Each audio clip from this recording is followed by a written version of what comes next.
እግዚአብሔርን ታዛችሁ በምንም ተአምር አትቀደሙም። እግዚአብሔርን ታዛችሁ እግዚአብሔርን እሺ ብላችሁ በምንም ተአምር አትከስሩም። በምንም ተአምር አታንሱ። እንደውም ነግራችኋለሁ፣ ከዘመናችሁ አትዘገዩም፣ ከትውልዳችሁ አትቀደሙ። እግዚአብሔርን ስትታዘዙ it's not all about ሰዎችን ስለማስደሰት። ምናልባት እግዚአብሔርን ስትታዘዙ ሰዎችን ላታስደስቱ ይችላላችሁ። ቤተሰብ ሊከፋ ይችላል፣ ጓደኛ ቅር ሊለው ይችላል፣ ብዙ ሰው ከናንተ ጋር በተቃራኒ ሊቆም ይችላል። ምናልባት ሰዎች ላያጨበጭቡላችሁ ይችላሉ። እግዚአብሔርን መታዘዝ ሰዎችን ስለማስደሰት አይደለም፣ ብቻ አይደለም። እግዚአብሔርን መታዘዝ ሰዎችን ስለማስደነቅ አይደለም። እንደውም አንዳንድ ጊዜ እግዚአብሔርን ስትታዘዙ በሰዎች ዘንድ እንደሞኝ እንዳቅመቢስ ወይም ደግሞ እንዳላዋቂ ልትቆጠሩ ትችላላችሁ። እግዚአብሔርን እሺ ማለት ወዳጆች ኋላ ቀርነት አይደለም። እግዚአብሔርን እሺ ማለት የትልቅነት መንገድ ነው። እንደውም አሁን የተያዛችሁት የትልቅነት ጎዳና ነው። አሁን ያላችሁበት ሁኔታ የማይሆን ሊመስል ይችላል። in the near future ግን ቅርብ ጊዜ ግን ታላቅና ኃይለኛ ነገር እግዚአብሔር በሕይወታችሁ ያደርጋል። መጽሐፍ እንደሚናገር በኤርሚያስ መጽሐፍ ወደኔ ጩህ አንተም ማታቀውን ታላቅና ኃይለኛ ነገር አሳያለሁ ተብሎ እንደተጻፈ እግዚአብሔርን የታዘዙ እሺ ያሉ ሰዎች የጨረሱት በታላቅነት ነው። አሜን ይባላል። ወዳጄ በነገር ሁሉ እንዲከናወንልህና ጤናም እንዲኖር ጸልይልሃለሁ ተብሎ እንደተጻፈ ዘርጉ እንደዚህ በነገር ሁሉ ይከናወንላችሁ፣ በኢየሱስም ይከናወንላችሁ። በነገር ሁሉ ማለት በአዲሱ ትርጉም በነገር ሁሉ ማለት A to Z ማለት በነገር ሁሉ እንዲከናወንልህ ዘርጉጆቻችሁ በነገር ሁሉ በኢየሱስም ይከናወንላል። በመውጣት በመግባት በመስራት በመማር በትዳር በህይወት በአገልግሎት በነገር ሁሉ በጌታ በኢየሱስም ይከናወንላል።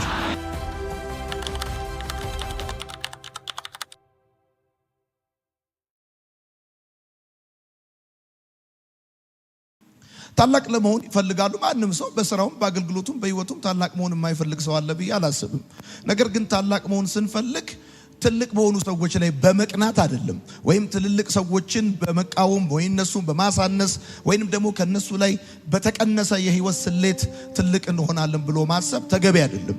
አሁን እዚህ ቤት ያላችሁ ሰዎች እግዚአብሔር አምላክ ሆኖ ያላችሁን ከሆናችሁ እሺ፣ እግዚአብሔር አታርጉ ያላችሁ ካላደረጋችሁ፣ አርጉት ያላችሁትን ካደረጋችሁት ምንም የትልቅነት ሌላ ማቴማቲክስ አያስፈልገውም። የትልቅነት ዋንኛው መንገድ ግን ከእግዚአብሔር ሐሳብ ጋር መታዘዝና እግዚአብሔርን እሺ ማለት ነው። ይሄ ዋንኛው ጉዳይ ነውና እግዚአብሔርን መታዘዝ ወይም ለእግዚአብሔር እሺ ማለት ዋንኛ በረከቱ ትልቅነት ነው።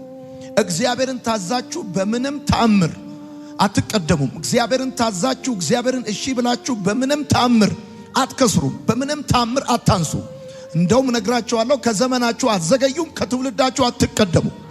በህይወት መንገዳቸው ከሰማይ ጋር የተስማሙ ሰዎች ምናልባት እግዚአብሔርን ታዘው በሄዱበት መንገድ ከሚፈጥኑ ሰዎች ይልቅ የዘገዩ ከበረቱ ሰዎች ይልቅ ወዳጆቼ በጣም ቅርፍፍ ያሉ ሊመስሉ ይችላሉ። በነገራችን ላይ እግዚአብሔርን መታዘዝ ማለት በማይመች ሁኔታ ውስጥ ለእግዚአብሔር ምላሽ መስጠት ማለት ነው። በማይመች ሁኔታ ውስጥ ደስ በማይል ሁኔታ ውስጥ ለእግዚአብሔር ምላሽ መስጠት ነው እግዚአብሔርን መታዘዝ ማለት። እግዚአብሔርን መታዘዝ ሰዎችን ስለማስደነቅ አይደለም። እግዚአብሔርን መታዘዝ ወዳጆቼ በሰዎች ዘንድ ክብር ስለማግኘት አይደለም። እግዚአብሔርን መታዘዝ በእርግጠኝነት ነግራችኋለሁ የአገሬ ልጆች ሰዎችን ስለማስደሰት አይደለም። እነዚህ ሶስት ነገሮች እንድታስቡ ፈልጋለሁ።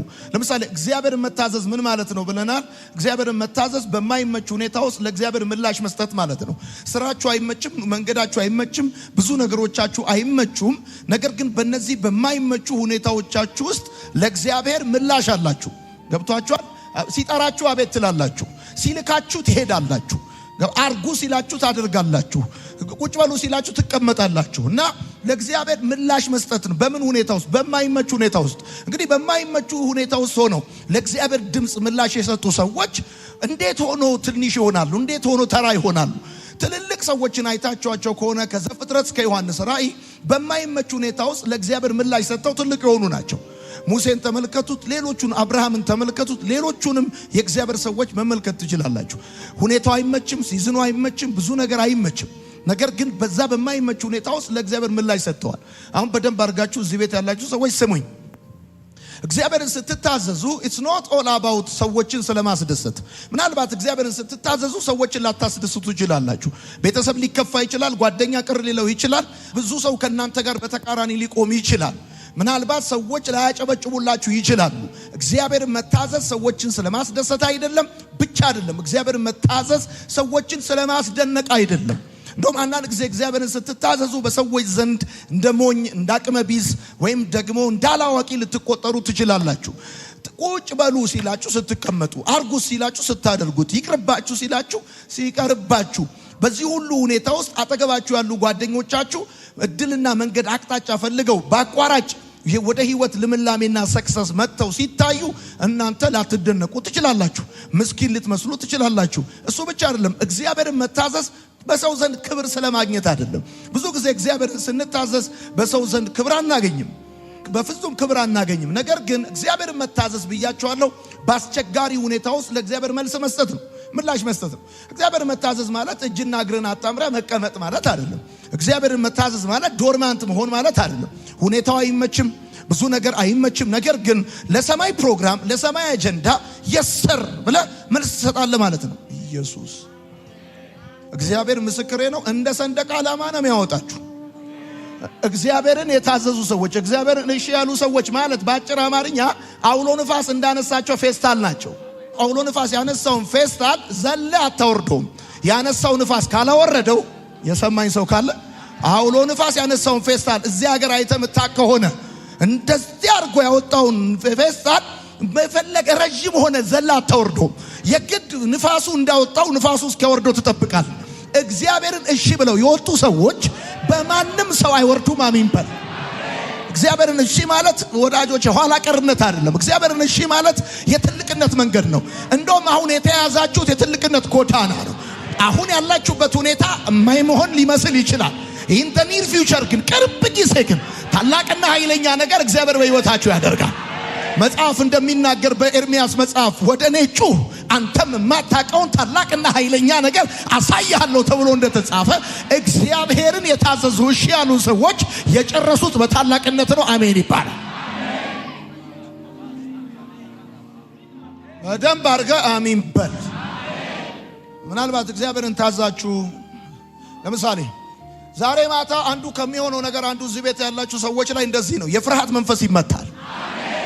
ማለት እግዚአብሔር በሕይወታችሁ ያሰበላችሁ ነገር እንዳይከናወን በፍርሃት አስሮ ሊያስቀምጣችሁ የፈለገው መንፈስ ይመታል።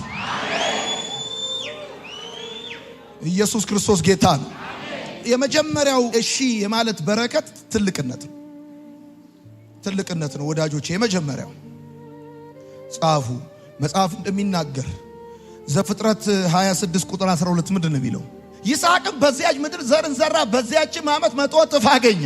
እግዚአብሔርን ባረከው፣ ባለጠጋም ሰው ሆነ፣ እጅግ እስከሚበልጥ ድረስ እየጨመረ ይበዛ ነበር። አሁን ይስሐቅ እንደዚህ አይነት ባለጠጋ የሆነው በመስመር በመዝራት በጥቃቅና አነስተኛ በውሃ ማቆር በብድርና ቁጠባ እነዚህ ሁሉ ጥሩ ናቸው። እኔ ምንም ችግር የለብኝም። በማህበራት ተደራጅቶ አይደለም።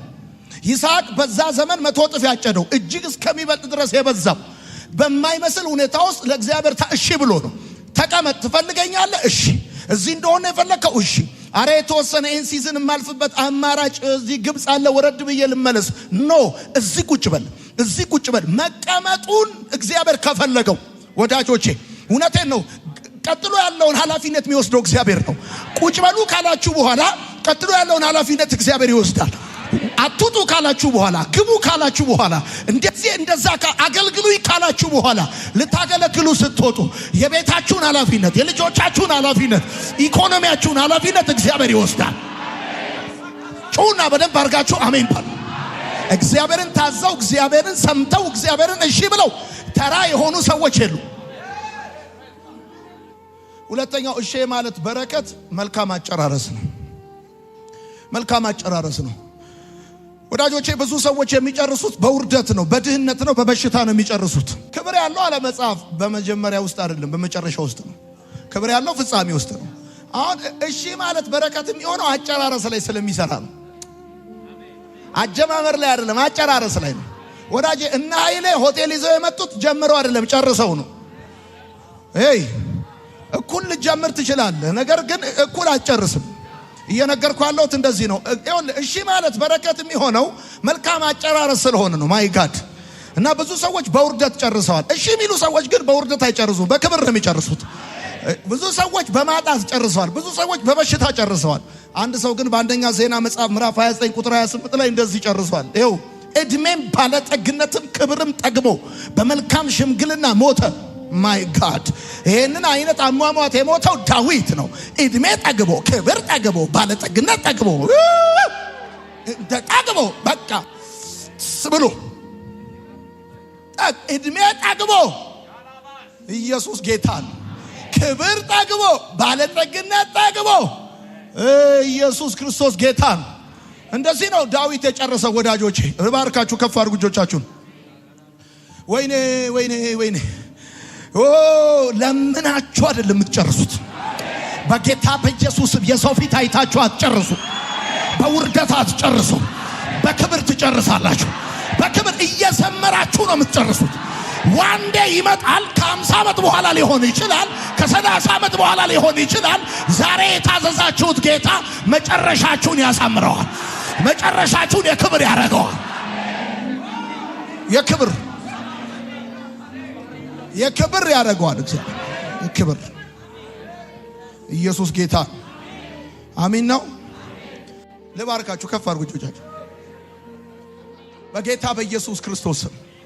የአብርሃም አምላክ ከሆነ የምታመልኩት ቶ ሌላውን ሰው አንተ የአብርሃም አምላክ የእጆችን ሥራ ባርካለሁ ያለ እንደ ደከመህ አትሞትም። ታርፋለህ፣ ታልፋለህ። አልፈህ በክብር ነው የምትሄደው። አሜን በል። መቼ ነው እማርፈው እያልክ እየናፈክ ሳይሆን ባሪያህን አሰናብተኝ ብለህ አይኖቼ ማዳንህን አይተዋል ብለህ የሰማኝ ሰው ካለ አሜን ወሰደ ይሁንልህ በኢየሱስም። እሺ ማለት ሶስተኛው በረከት የእግዚአብሔር መገኘት ነው። የእግዚአብሔር መገኘት ነው። እሺ ማለት ሶስተኛው በረከት የእግዚአብሔር መገኘት ነው። በዮሐንስ ወንጌል መጽሐፍ ምዕራፍ 14 ቁጥር 23 እንደዚህ ይላል የእግዚአብሔር ቃል ሲናገር፣ ኢየሱስም መለሰ አለውም የሚወደኝ ቢኖር ቃሌን ይጠብቃል፣ አባቴም ይወደዋል፣ ወደ እርሱም እንመጣለን። ጎብኝተነው እንመለሳለን አይደለም የሚለው። ቪዚት እናደርገዋለን አይደለም የሚለው። ቪዚቴሽን አይደለም፣ ይሄ ሃቢቴሽን ነው። እንኖራለን። ይኸው ስማው፣ እንመጣለን፣ በእርሱ ዘንድ መኖሪያ እናደርጋለን። ከማን ጋር? የሚወደኝ ቃሌን ይጠብቃል፣ አባቴም ይወደዋል። እሺ ካለ ቃሌን ከጠበቀ እንመጣለን፣ መኖሪያ እናደርጋለን፣ ከሱ ጋር እንኖራለን። በቃ የእግዚአብሔር መገኘት ወደ ህይወታችሁ ከሚያመጣው ነገር አንዱ እሺ ማለት ነው። አራተኛ የተጽዕኖ ስፋት ልክ ነው። የተጽዕኖ ስፋት ልክ ነው። አሁን የአንዳንድ ሰው ተጽዕኖ መኝታ ቤቱ ነው። ኮሪደር ላይ ሲመጣ ተጽዕኖ የለውም። አንዳንድ ሰው ራሱ ክፍል ላይ ብቻ ተጽዕኖ ያለው ሰው አለ። ኮሪደር ላይ ከመጣ ትልቋ ሲስተር አለች፣ ድምፅን በድምፅ ነው የሚሽርበት። ይኸውላችሁ መጽሐፍ እንደዚህ አቤቱ መባረክን ባርከኛል፣ አገሬን አስፋው ማለት እኔ ገቨርን ማረግበት፣ እኔ ዶሚኔት ማረግበት፣ ይሄኔ ቴሪተሪ እኔ ምሰማበት። ኢየሱስ ጌታ አስፋው ማለት ነው። እኔ የምደመጥበት ኢየሱስ ጌታ ነው። እና መጽሐፍ እንደዚህ ያለ በፍጥረት መጽሐፍ ምዕራፍ 12 ላይ እንደዚህ ይላል። ይኸው እግዚአብሔርም አብርሃምን አለው ከሀገርህ ከዘመዶችህ ከአባትህ ቤት ተለይተህ እኔ ወደማሳይ ምድር ውጣ። አሁን ሀገር ዝም ብሎ እንዳይመስል፣ ዘመድ ዝም ብሎ እንዳይመስል፣ ታላቅ ሕዝብ አደርግሃለሁ፣ እባርክሃለሁ፣ ስምህንም አከብረዋለሁ፣ ለበረከት ሁን አለው። 7 ኤሌመንቶች ያሉት ተስፋ ቃል ነው እግዚአብሔር የገባለት ለአብርሃም። ያለው ነገር ግን እንደዚህ ነው። ከሀገር ከቤተሰብ ከዘመድ ተለይተህ እኔ ወደማሳይ ምድር ውጣ። እሺ ካልክ ከታዘዝ ታላቅ ሕዝብ ግለሰብ አይደለም ማረግ፣ ኔሽን አረጋል፣ ሕዝብ ነው ማረግ። እባርካለሁ፣ ስምህንም አከብረዋለሁ። ማይ ጋድ ወዳጄ፣ አሜሪካ ሂድ፣ ሳውዝ አፍሪካ ሂድ፣ አውሮፓ ሂድ፣ የፈለክበት ሂድ። ሰዎቹ በቁጥር ጥቂት ቢመስሉ ምድርን ነው የሚይዟት። ሰዎቹ ጥቂት ሆኖ ሳለ ኢንፍሉዌንሳቸው ግን ኦል ኦቨር ዘ ወርልድ ነው። ዲስ ኢዝ ብሌሲንግ። እሺ ካልካለ ውጣ አለው። እኔን ሲቲዝን አድርገኝ። አልሰማ እኔ አገር ከሆንኩ እኔ ዜግነት ከሆንኩ። አብርሃም ሲወጣ ቀብድ አልተቀበለም። ውጣ አለው። እኔ ወደማሳይ እንደዚህ እሺ ካልከኝ ደግሞ እኔ ታላቅ ሕዝብ አደርጋለሁ። ወይኔ ወይኔ ወይኔ! በጌታ በኢየሱስ ስም ዛሬ ባረኳችሁ። የተጽዕኖ መጠናችሁ ይጨምራል። የከሽነት መጠናችሁ በኢየሱስ ስም ይጨምራል። ኢየሱስ ጌታ ነው። ውጣ ካለ ውጣ፣ በቃ አለቀ። ጦር ይዣለሁ ሰይፍ ይዣለሁ አይሰራም። የእስራኤል ሕዝብ ከግብጽ ሲወጣ የወጣው ጦርና ጋሻ ይዞ አይደለም። ያልጋገረው ሊጥ ይዞ ነው የወጣው። ሊጥ የያዘ ሕዝብ ነው ሰረገላ ካለው የግብጽ ወታደር ጋር የገጠመው። እግዚአብሔር ሰልፉን ይቀይረዋል። ከፊት እየመራ ያለ ከኋላ ይመጣል። ኢየሱስ ጌታ ነው። ዛሬ ማታ ግን አየሩ ላይ የሆነ ሰልፍ ተቀይሯል። በጌታ በኢየሱስ ስም ተቀይሯል። እግዚአብሔር ስለናንተ ሰራዊቱን አስወጥቷል። ይዋጋላችኋል። ይዋጋልናል። ኢየሱስ ጌታ። እናንተ ስትታዘዙ ሰው አታስደስቱም፣ ሰው አታስደንቁም። ባላይምሮ ራሱ አትመስልም እኮ ምን ነው? ባላይምሮም አትመስልም። አሁን እንደዚህ ይባላል ምናምን ማለት ባላይምሮም አትመስልም። እግዚአብሔር ከናንተ ጋር ነው። ወዳጄ እበል አንዴ ሰምተናል አንመለስም። እኛ ነግሮናል። ገንዘብ አረጋለሁ ብሏል። ጠላቶችን ባንቺ ፈጫለሁ ብሏል። ኢየሱስ ጌታ አሜን ይባላል። አምስተኛው እሺ ማለት በረከት። አምስተኛው ምን መሰላችሁ? የእድሜ ርዝመት ነው። አሁን ብዙ ሰዎች ረጅም ዓመት ለመኖር ምንድነው የሚያደርጉት? ሰላጣ ነው የሚበሉት። ሰላጣ፣ ቆስጣ፣ ብሮኮሊን፣ ቁርንፉድ። ረጅም ዓመት ለመኖር ምንድነው የሚያደርጉት? ስፖርት፣ ጂም። አሪፍ ነው ቀጭን መሆን። ነገር ግን ቀጭን መሆን ለእድሜ ርዝመት ቀጭን ሟች ነው የምትሆን። ቀጭን መሆን ከመሞት አያድንም። የእድሜ ርዝመት የሚሰጥ እግዚአብሔር ነው። አሜን በል። እግዚአብሔርን ስትታዘዝ የእድሜ ራሱ ይረዝማል። አሜን ይባላል። የእድሜ ርዝመት ጌታ ምስክር። በተለይ ደግሞ 40 ዓመት ከሞላ በኋላ ህይወት እንደ አዲስ ነው የሚጣፍጥ።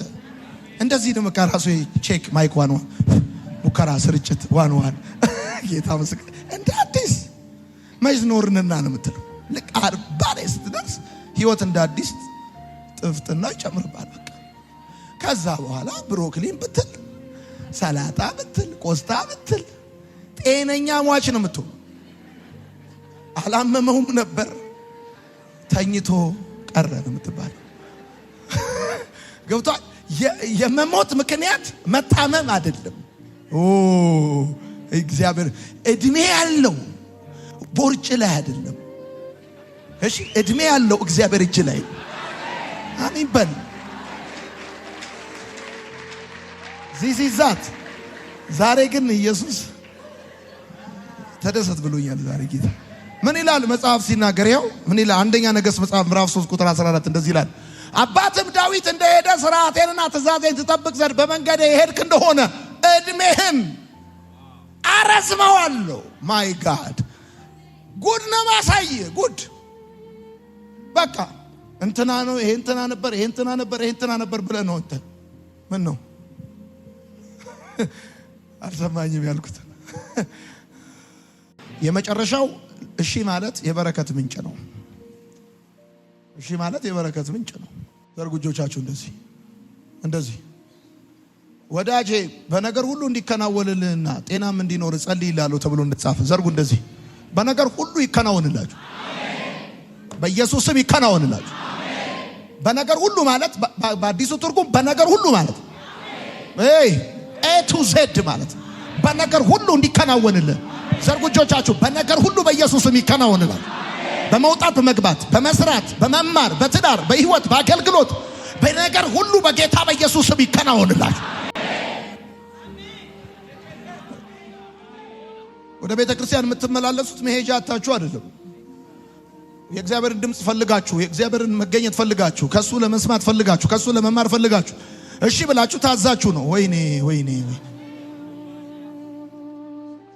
አንዳንድ ጊዜ እኮ ጌታም ስትሉ እንግዲህ ታውቃላችሁ፣ በተለይ ካላመነ ቤተሰብ የመጣችሁ ሰዎች በጣም ዋጋ ያስከፍላል። ልጅ አይደለሽም ትባያለሽ፣ ልጅ አይደለም ትባላለህ፣ ሞቷል ትባላለህ፣ እንደ ሞትክ ትቆጠራለህ። እና መጽሐፍ እንደዚህ ያለ እሺ ብትሉ ብትታዘዙ የቀረው ነገር እንኳን ቀረ። እንኳን ቀረ። እግዚአብሔር ያለው ትክክል ነው። አሜን በሉ እንጂ። እሺ አዲስ አበባ ቁጭ ማለት እሺ አገልግለኝ ሲል እሺ በለው በቃ እግዚአብሔር ይባርካል። ዘርጉ እንደዚህ እቺ ምድር ኃይሏን ትስጣችሁ በጌታ በኢየሱስም። ይስሐቅ ቆፈረ ውሃ ወጣለት ተብሎ እንደተጻፈ በምትቆፍሩበት ጉዳይ ሁሉ በጌታ በኢየሱስም ውሃ ይውጣላችሁ፣ ምንጭ ይፍለቅላችሁ፣ በነገር ሁሉ ይከናወንላችሁ በጌታ በኢየሱስም። እጃችሁ የገባ ነገር ሳትፈልጉት ከእጃችሁ ካሁን በኋላ አይወጣም በጌታ በኢየሱስም። የጭንገፋ መንፈስ ከህይወታችሁ ላይ ይመታል። እግዚአብሔር እየባረከ ይባርካችኋል። የገዢነትና የታላቅነት መንፈስ በእናንተ ላይ ይሆናል። እድሜያችሁ ሲጨምር ኃይላችሁ ይጨምራል። አሁን የያዛችሁት መንገድ የትልቅነት መንገድ ነው። ቆይ ዘርጉ እንደዚህ እጆቻችሁ። እጃችሁ ላይ ያለ አንድ ነገር ዛሬ ቃል አወጣሁበት። 2 ይሁን፣ 2 4 ይሁን፣ 4 8 ይሁን በጌታ በኢየሱስም። ጥቂቱ ነገር ብዙ ይሁን፣ ታላሹ ነገር ታላቅ ይሁን በኢየሱስም። ዝቅ ያለው ነገር በጌታ በኢየሱስም ከፍ ይበል። እጃችሁ ላይ የያዛችሁት የትኛውም ነገር የተባረከ ይሁን። በቃ ልክ እንደዚህ ነው። ቁጭ በሉ ሲላችሁ እሺ፣ ስጡኝ ሲላችሁ ስጡት፣ አታርጉ ሲላችሁ አታርጉ። ተስማሙ ከእግዚአብሔር ሐሳብ ጋር። በቃ እሺ ማለት ወዳጆች በረከት ነው፣ የታላቅነት መንገድ ነው፣ መልካም አጨራረስ ነው፣ የእድሜ ርዝመት ነው። አሜን ይባላል። የእድሜ ርዝመት ነው እውነት። ልዩነት እናንተ እንድትመረጡ ብላችሁ ምንም ነገር ምንም አታረጉም። ግን እግዚአብሔር አምላክ እውነቴን ብርሃኑ በእናንተ ላይ ይበራል። ለምን እንደሆነ አይታወቅም። በመስሪያ ቤታችሁ ፕሮሞሽን ይሆንላችሁ፣ በስራ ቦታችሁ ፕሮሞሽን ይሆንላችሁ በጌታ በኢየሱስም። የሚመጣ እድል የስም ፊደላችሁን ተከትሎ እናንተ እጅ ይገባል በኢየሱስም ይገባል። በየትኛውም ሰልፍ ላይ ብትሆኑ ከፊት ትሆናላችሁ።